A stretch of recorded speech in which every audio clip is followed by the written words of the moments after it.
Am I being unreasonable when I say Republicans feel like they should serve the people and Democrats feel like they should save the people? I'm not saying that's true for all Republicans or all Democrats. It just seems to be the 80-20 rule. That's why it's not surprising that we see so many more corrupted Democrats. They live in this moral high ground where they can justify any actions. And you want to know the biggest argument for libertarianism and anarcho-capitalism? Bad people will always do bad things. We can't stop them.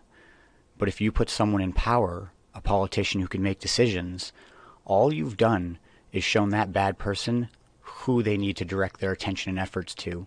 Politicians are self-interested, just like every other human being.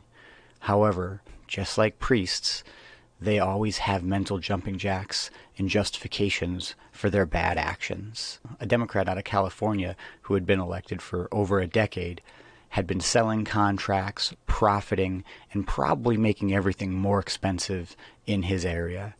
In no way, shape, or form was he serving the people.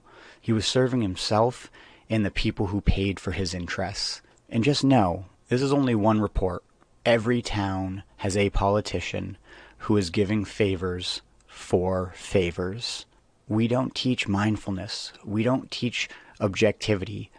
We just allow cognitive dissonance so bad actors can go about their way and not even know that they're doing evil. I'm happy that Fox 11 covered this. Mark Riley Thomas is going to spend 6 years in prison and fines that are way too small for how long he stole from LA. How much did he take from the people? How much tax money did he waste to enrich his life and his constituents? Politician is just a shortcut to get power from people.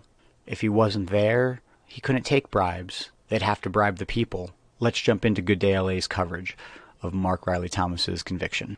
And it has been quite the fall from the political grace that Mark Ridley Thomas once held in our city and county. Take a look at the video. He is expected here at a federal courthouse at 10 a.m. to be sentenced. Now, prosecutors have already said that they're urging the judge to sentence the politician to 6 years behind bars for voting in support of county contracts that favored USC while accepting benefits for his son from the university. They will also ask for an additional 3-year term of supervised release and a fine of $30,000. Prosecutors calling what Ridley Thomas did a shakedown, writing in sentencing papers that the shakedown wasn't like the ones you see on television, but his actions were polite and pervasive. The 68-year-old was convicted in March while he was a suspended member of the LA City Council on counts of conspiracy, bribery, mail fraud, and wire fraud, stemming from his time when he served on the county board of supervisors.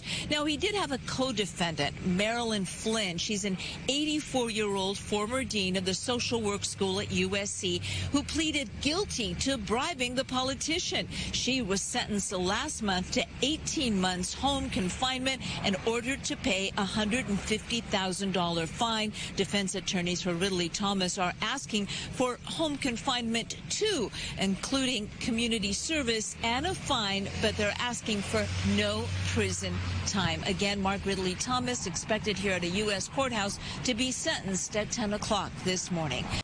Of course, they're requesting no prison time. Politicians never want to pay for what they've stolen.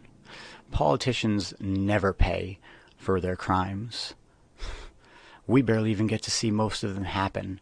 And also, realize that even the lowest local form of government can have a real negative impact when you just allow people to say they're going to save you and not check them on it. Pay attention to who's in your local government. They're impacting you more than you think. Don't vote your color. Don't vote your tribe. Vote for your freedom. Nothing can keep you safe. And politicians who are promising safety, it's really less than a coin flip's chance that they're just selling you on goods. They can't solve any of these problems. We have to take personal responsibility. We've got to be more self-reliant. We have to stop expecting the government to help us with everything. Instead, we need to start expecting the government to stop making everything so expensive through regulation and taxes and sending money to other countries. I hope you learned something. I'm Tristan with Radically Rational Radio. Like, comment, subscribe. I'll See you in the next episode. Stay resilient.